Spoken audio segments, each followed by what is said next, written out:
All right, Shalom. I'm going to start off by giving all praises, honor, and glory to Yahweh, by Hashem, Yahweh Shai, by Hashem, Rakah HaKodash. Double honors to the Apostle Nosbury Millstone. Peace and blessings to Yah, and preaching His truth throughout the four winds. Out here with another lesson through the spirit and power of Yahweh, by Hashem, Yahweh Shai. I hope it's edifying.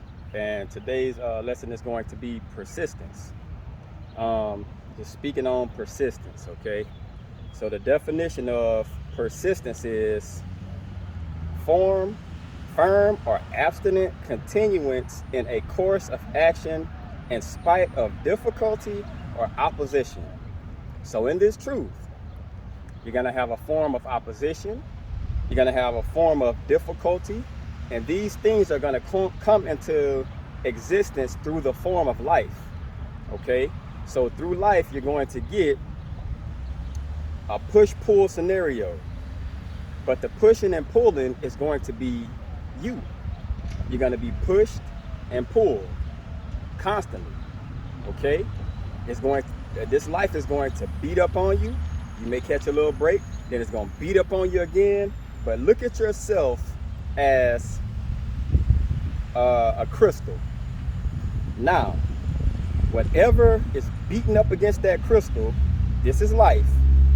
Yahweh Shem Yahshai is basically shaping you up and forming you to what He wants you to become. So you will not get and be in a place to where you need to be what you are without constantly being beat on.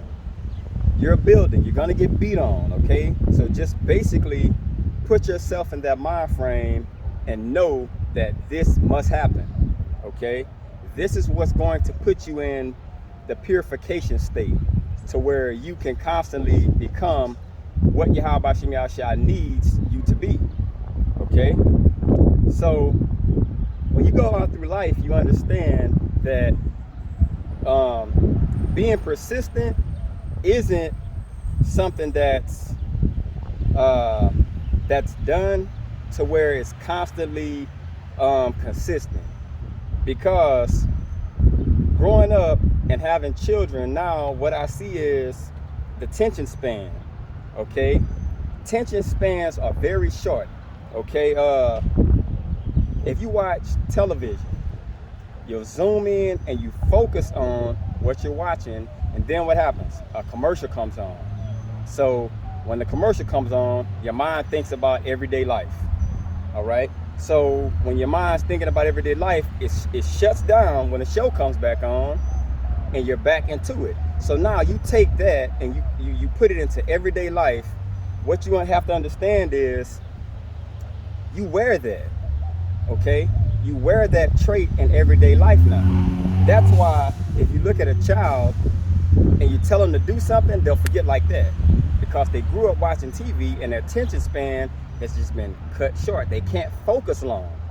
So knowing these things through Yahweh Shem Yahshai and being in the spirit, we have to understand that long suffering, patience, all these things works themselves together to form persistence. And that's what we have to be. We have to constantly endure.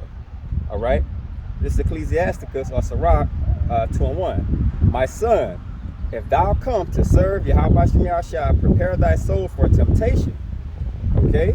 Set thy heart aright, set your mind aright, and constantly endure, and make not haste in the time of trouble, because persistence is basically enduring those things. So now we have a warning that's telling us, don't make haste in time of trouble. Now go back and think about what I just said about the attention span, okay? So if your attention span is short, 9 times out of 10, you're gonna be programmed to give up, because you're not used to sticking things out for the long haul, all right? So having these things in mind, you have to understand this is how you maneuver. You have to maneuver with persistence, all right? So in time of trouble, the thing you have to do is constantly endure.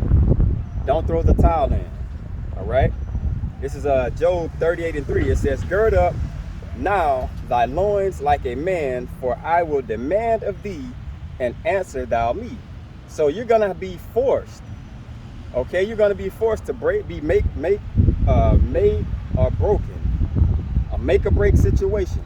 Okay, so either the turmoil that's beating up against you in life is gonna make you or break you. And if it breaks you, then you know then that wasn't a man of Yahweh Shem Yahushai. Because some of these trials and tests, they're tough. But do you believe in Yahweh Shem Yahushai like you say you do? Are you in the spirit of having persistence to where it's tough, but I'm gonna constantly endure because I have nowhere else to go?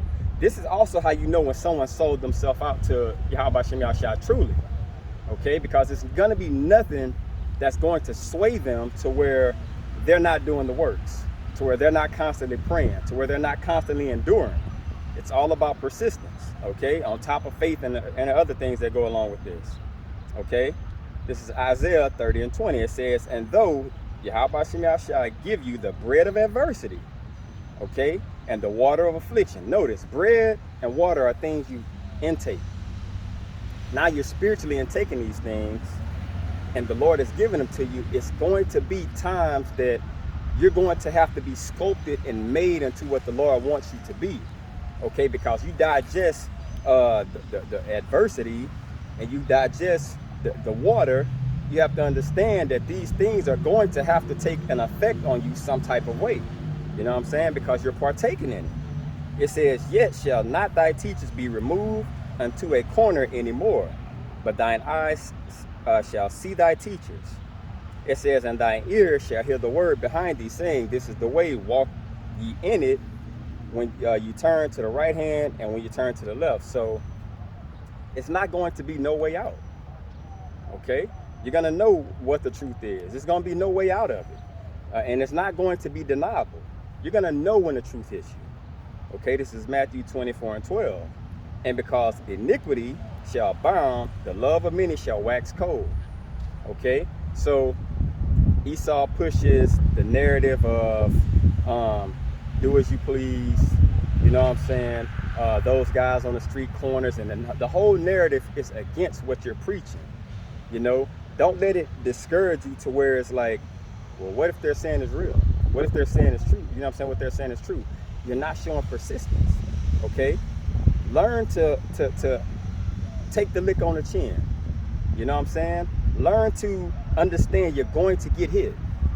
You know what I'm saying? That's why it's good, like boxing and watching it and like participating in it, because you understand, even though you practice not to get hit, you're still going to get hit, okay? And the truth, you have to understand, brace yourself for those hits. Know that they're coming. That's why it says prepare yourself for temptation, because you know it's coming. You can't deny it, it's coming. But be persistent in how you believe and how you think and how you walk on a day-to-day basis. This is what makes you grow, okay? This is how you grow and your faith grows, and you grow as not as just a man of the Lord, but just as a man, period. You know the rough spots. Know how to take it and say, I fucked up here. Let me be better. You know what I'm saying? Don't worry about shit nobody else tell you or nobody else say, unless it's coming from Yahweh Shem Yahushai, to where you know I have to listen to this because this is right. That's why he says, I chasten those I love. You know what I'm saying? So when the Lord chastens you, take it for what it is. It's really just love. You know what I'm saying? If a brother chastens you, just be in the mind frame of, I'm not looking at this person as a regular man. I'm looking at him as a spiritual advisor. He's advising me. He's my counselor through Yahweh Shem Yahushai. So when he counsels me and he gives me correction, I need to take that and say, what am I getting out of this? You know what I'm saying? What do I need to do? Do I need to sharpen up where he's telling me to sharpen up? Do I ball up in the corner and say, man, nigga ain't telling me nothing? You know what I'm saying? You have to listen. That all falls into being persistent, because enduring, the Lord's going to make a way for you, but you have to understand it was men also set up to train you, okay, to build you up. Because if you're waiting on the Lord to come down personally and do something and say something, you're gonna be waiting. That's why men were set up. You know what I'm saying? You see all these traits in men when men can't listen and take instructions. You see what they're really about. You know what I'm saying? this is Ecclesiastes 9:11. It says, I returned and saw under the sun that the race is not to the swift, nor the battle to the strong, neither yet bread to the wise, nor yet riches to men of understanding, nor yet favor to men of skill, but time and chance happeneth to them all. Your time is coming. Okay? Your time is coming. Your chance is coming. Your opportunity is coming. For what? For you to show that you truly believe in Yahweh Shem Yahushai, and persistence is a part of that. Okay? So when your time comes, guess what? You're gonna, hey, if you're running too fast, the Lord's gonna check you. Slow your roll. I need you to learn this. I need you to take in what I'm giving you. I need you to mold yourself spiritually and how I want you to be. Okay? So just hope this was edifying. Just learn to be persistent, okay, in all that you do, okay, because this basically sharpens you. Being persistent actually sharpens you as a person, okay. With that, I want to say all praise, honor, and glory to Yahweh, by Hashem Yahweh Shai, by Hashem Rakah HaKodash. Double honors to the apostles and elders of Great Millstone. Peace and blessings to y'all. Can push this truth throughout the 4 winds. Till next time, Shalom.